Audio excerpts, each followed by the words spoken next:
Bismillah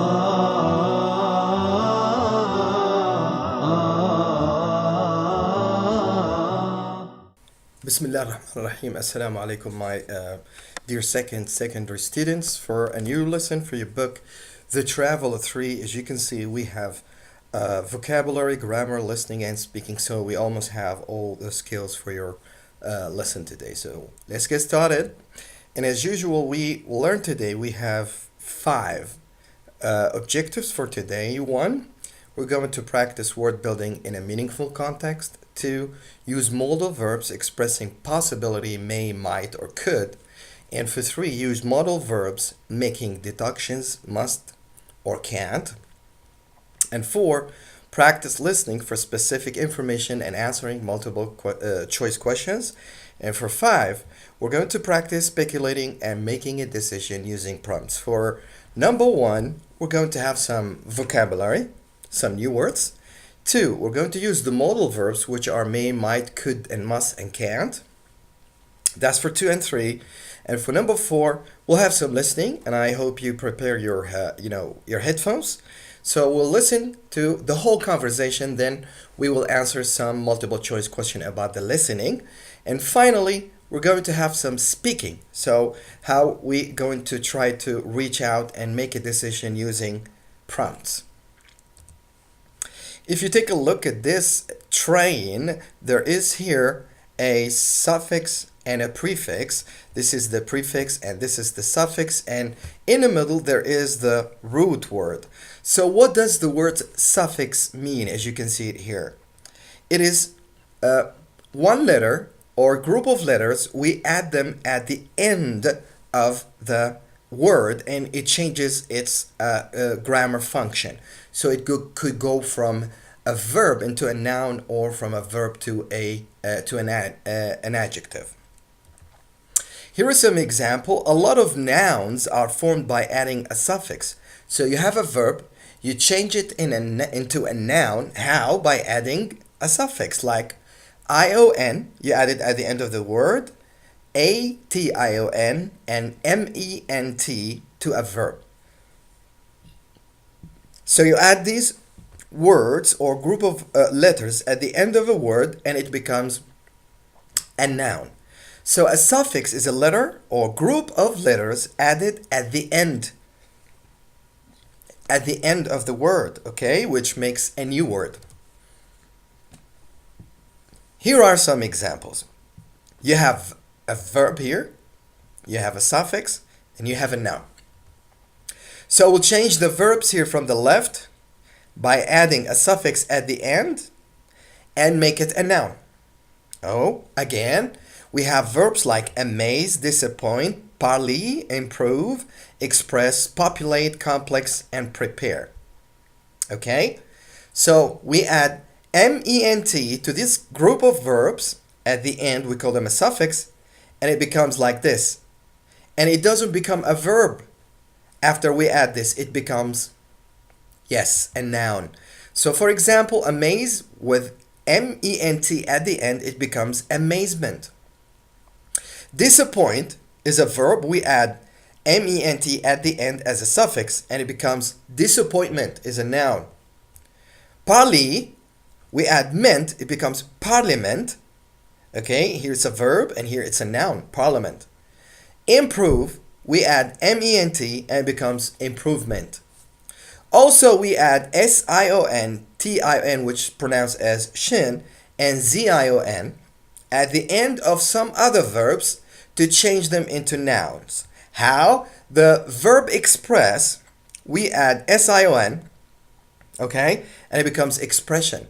Express, verb, expression, noun. Populate, we add tin and it becomes population. Now it becomes populate, it is a verb, and with the suffix tin at the end, it becomes population, a noun. Complex, okay, with the zion at the end as a suffix, complexion. So here it's a verb, but here it's a noun. And prepare, we add tin at the end, and it becomes preparation. Now let's try to put these verbs here These are verbs, okay, here in the box. Educate, develop, advertise, organize, and discuss. Now, these are verbs. We're going to put them here in the spaces from 1 to 5 and change them from verbs into nouns. How? By adding a suffix at the end of the verb. So the suffix will change the verb into a noun.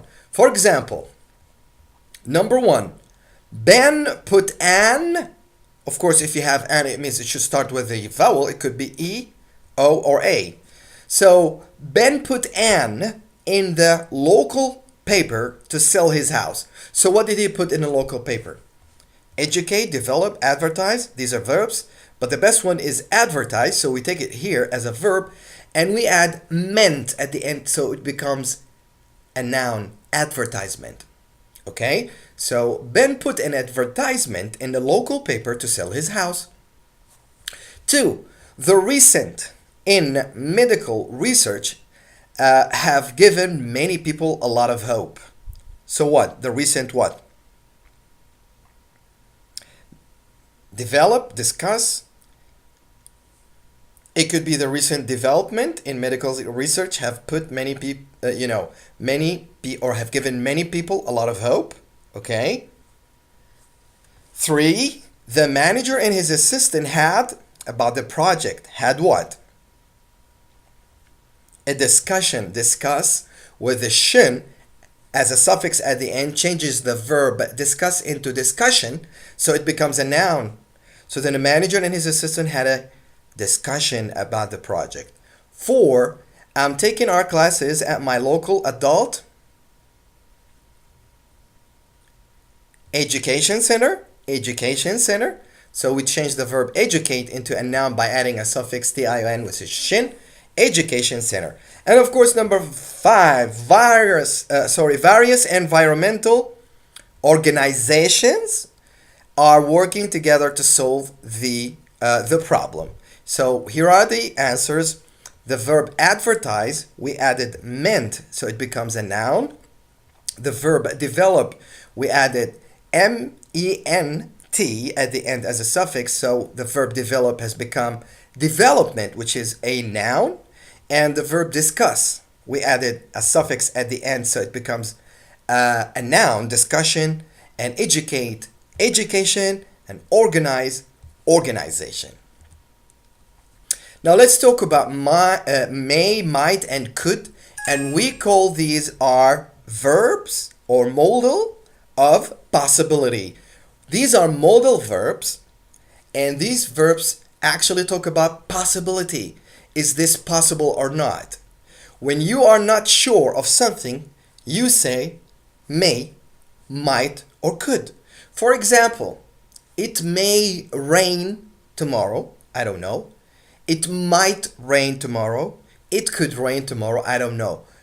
We use this model of possibility when you are not sure about something that is going to happen. You don't know. It may rain. It might rain. It could rain. Nobody knows. More also we use can't or must. Also there are modal verbs of possibility, but we use them when you are almost 99% sure about something. You must take the medicine. There's no question about it. If you don't take the medicine, you die. Or you get a lot of problems. You must take the medicine. For another example, you can't pass the traffic light when it's red. You can't. It's a law. So we use these modal verbs of possibility when you are so positive about a fact, or 99% of something that is unquestionable.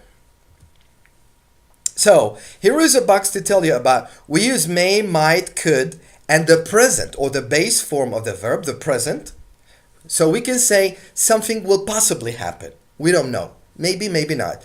So it may, I may come tomorrow. I might come tomorrow. I could come tomorrow. I'm not sure. This is what I say. So you can say, I may go, I may eat, I might sleep, she could come. Whatever you use with the base form, which is the present. could go, could play, could drink, and so on. Number two, we use must and the present or the base form when you are almost sure that is something is true or is a fact or law or something unquestionable. For example, you must pay the bills. Okay? You must pay the bills. You must obey your parents. You must pray. These things are unquestionable and they are facts. They are true. So we can say must, base form of the verb, must play, must drink, must watch, must eat, must sleep. And for can't, we use it also with the present. So when we believe that is something impossible. Impossible. Okay? You can't disobey your parent. You can't disobey your parent. This is something almost impossible. You can't swim, you can't watch, you can't read, you can't shoot. All of this when you are a little bit, or you believe in something that is impossible. Now let's read the text below. We have from 1 to 4 and circle. So we have to choose two answers, okay, the correct words. We either choose can be or must be, maybe or can be, must help, might help, could do, and must not do. How can we decide on which one is correct? We should follow the meaning. We should really imagine them, that we are in their shoes and we are trying to feel their situation. Is it possible? Is it 100% sure about something, or is something not very important, may or might happen? The meaning will help you. So let's read. Choosing the right career cannot be or must be. So when you choose your life career, there's something very important. So choosing the right career can't be or must be the biggest problem I have on my mind these days. In fact, it is, or it just may be, or it just can be the most important decision I will ever make. Think about the decision, very important. A few days ago, I went to see a careers counselor because I thought it must help, or I thought it might help me get a better idea about what kind of job suits me. In addition to the information the counselor gave me, he advised me that another thing I could do or I must not do is to talk to people who do jobs I'm interested in. Okay, so choosing the right career can't be, must be. It's very important. Must be the biggest problem I have on my mind these days.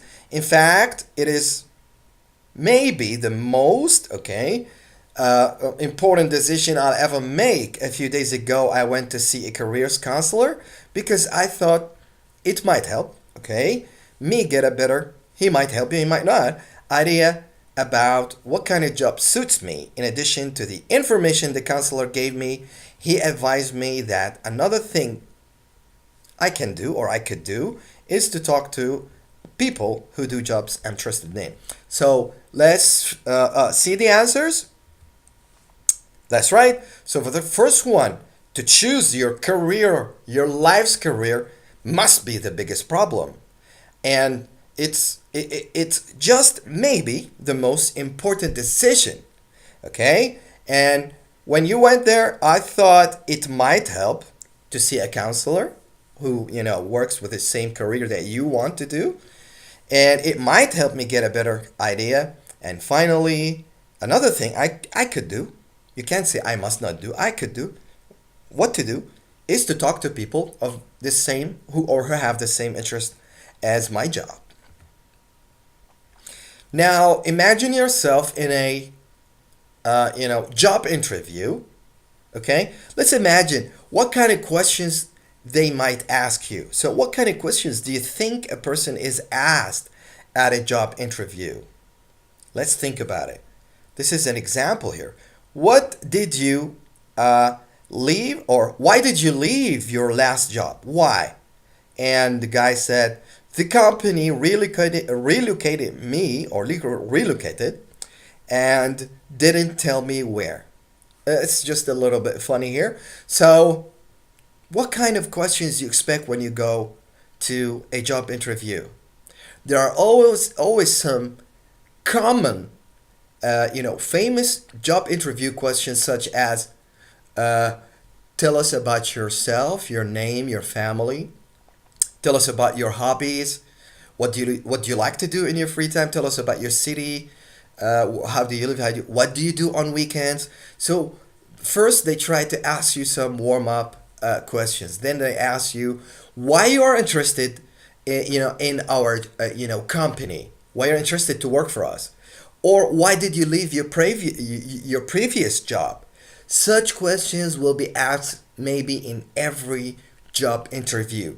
Now, predicting them and preparing yourself for these questions will help you a lot feel relaxed and answer them in a very confident way. Now, as you can see, you can get your headphones ready. We're going to listen to a conversation. So it's a job interview, as you can see here, and listen to a job interview and compare the questions. The interviewer asked with your ideas and choose the correct answer A, B, or C. So you will listen to the whole conversation and you will have maybe 5 questions. Each question has multiple choice of 3 possible answers. It could be A, B, or C. One is correct. So I hope you have prepared your headphones. Okay, listen. And before I play to you, try to read very quickly the question and the answer and try to guess one correct answer out of A, B, or C. Here I go. 3B. Listening and speaking. Listening. Good morning. Please have a seat. Thank you. Would you like a glass of water before we begin? No, thank you. Okay. I'll start by telling you a bit about the company. We are a large organisation with offices in Paris, New York and Los Angeles. Our main office is in London, which is where the position of marketing assistant is based. Now, I would like to move on and ask you a few questions. Can you tell me about yourself? Yes, of course. I've recently got my degree in marketing. I've been working part-time as a marketing assistant for a marketing and promotions company for the past 2 years. Now that I've finished my degree, I want to move on to a full-time job with training opportunities. So you were working as a marketing assistant while you were at university? Must have been difficult to work and study at the same time. Tell me, how did you manage your time? Well, I'm a very organised person. I wrote down all the tasks I needed to do each week. As I completed them, I would tick them off. I also divided my study and work so that I would always have enough time to do my coursework or study for exams. Very good. Can you tell me what your strengths are? Well, I have experience, which is useful for this position. I have excellent computer skills, I'm organised, and I work well in a team. Although I can be left alone to get on with my work as well. Good. And a weakness? Well, I would say I am very ambitious. You've mentioned teamwork skills. Can you give me an example of when you worked in a team? Of course. In my job as a marketing assistant, I worked in a team of 4 on various projects. My role in the team was to do research and write up reports. We each gave ideas and made suggestions to help the team and to make sure that we completed our projects on time. Working in a team also gave me the opportunity to learn from other people. In this company, we often have to work hard to finish jobs quickly. How reliable are you? I'm very reliable. I'm used to working hard to finish things. I do this by being organised and prioritising my tasks. Okay, well that's all I want to ask for now. Do you have any questions you would like to ask? Can you tell me what the job will involve? You will be working... Okay. I know some of you did not catch it very quickly, but you have to get used to this because you may have similar,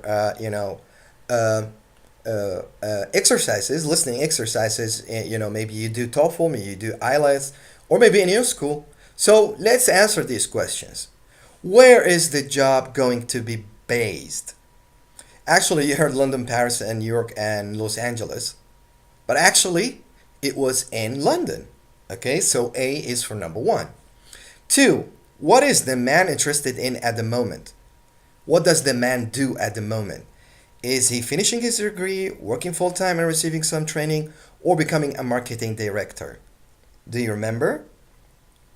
B, maybe. Yes, he was working full time and receiving some training. And for number 3, how did the man manage his time while he was at university? How did he manage his time when he was at university? A, creating weekly task lists, studying for exams at work, or by always doing his coursework first. You remember which one is more correct?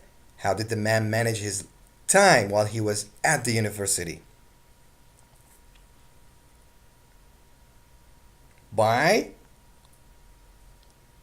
maybe I think it's C, I'm not sure. So for number 4, what does the man say as a strength? He's something, good at. Was it the fact that he's very ambitious, or the fact that he works best when he's alone, or his teamwork skills? You remember he talked about his, teamwork skills, and actually he was over ambitious, and that is not a strength. It was considered for him, as the interviewer asked him, as a kind of weakness. And number 5, what did the man do in the team he worked in as a marketing assistant? What did he used to do when he was a marketing assistant? He made sure the project finished on time. He did the research and wrote up reports, or he prioritized their tasks. So let's guess and display the answers. So that's right. It was in London, and he was receiving some training, and he was creating weekly task lists, and he talked about his teamwork skills. And for number 5, he did research and wrote up reports. Now let's do some speaking. Let's imagine you hold a newspaper, or you open a website, and you are looking for a job. And you have this advertisement: clerk wanted for travel agency. And you want to be an employee for a travel agency. Okay?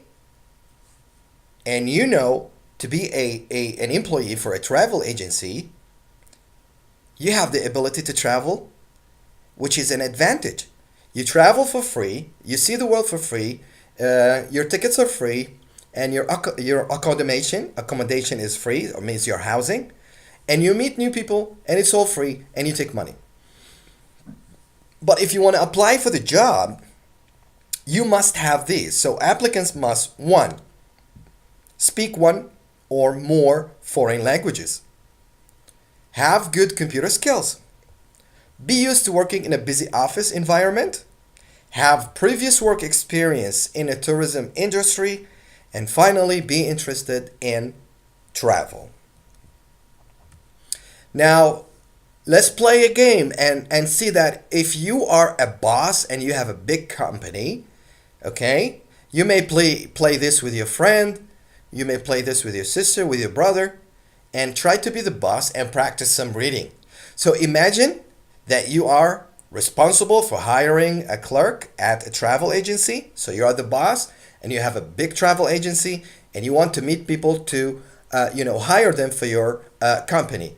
Read the advertisement above, which are to the right, and the profiles of the 2 persons who have applied for the job.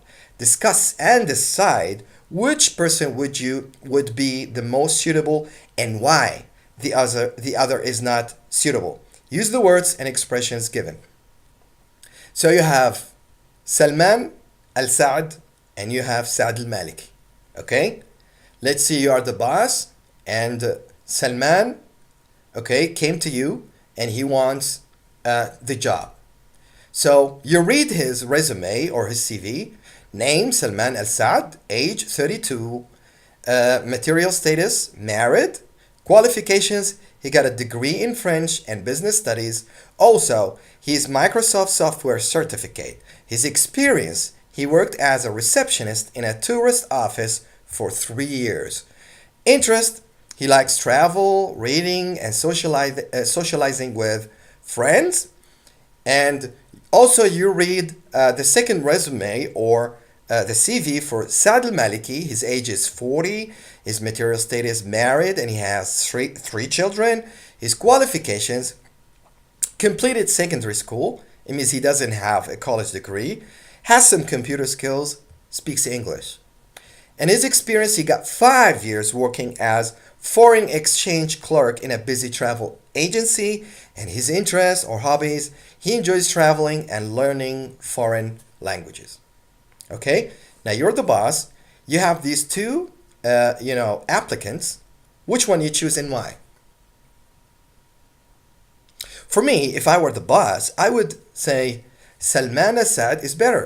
He's younger, okay, and he has a college degree or university degree, and he speaks French, and he got certified computer skills, and he got some good, experience. 3 years are good, and he's interested in travel, okay, and he likes to meet new people and socialize with other friends. You may take Saad if you like. That is up to you. I just gave you my own view about it. I didn't choose Saad because I think he doesn't have a college degree. He doesn't have certified, certification of computer skills, and no certified English, degree. Maybe he got some good experience, but it's up to you. Some people choose experience over degree, and others, maybe choose a degree over experience.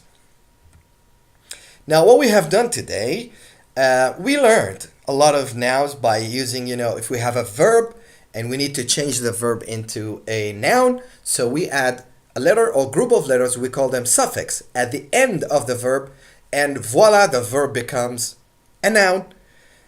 These suffixes are ion, ation, ment to a verb, and it becomes a noun. So what is the suffix? You remember? A letter or group of letters added at the end of a word and make a new word, or change the grammar function of the word from verb to noun, maybe from verb to adjective, and so on. Also, we talked about modal verbs of possibility. We use may, might, could, and a present verb when something may happen or possibly happen. I may go, she might see, he could come, whatever. And we use must with the base form with the present when you are 99% of something that is a fact or is true. You must obey your father. You must not cross the traffic light when it's red. Okay? And finally, can't, and any present verb when we believe something that is impossible. That is impossible. You can't cross a highway. There is no place to cross the highway. There are too many fast cars, or you get yourself killed.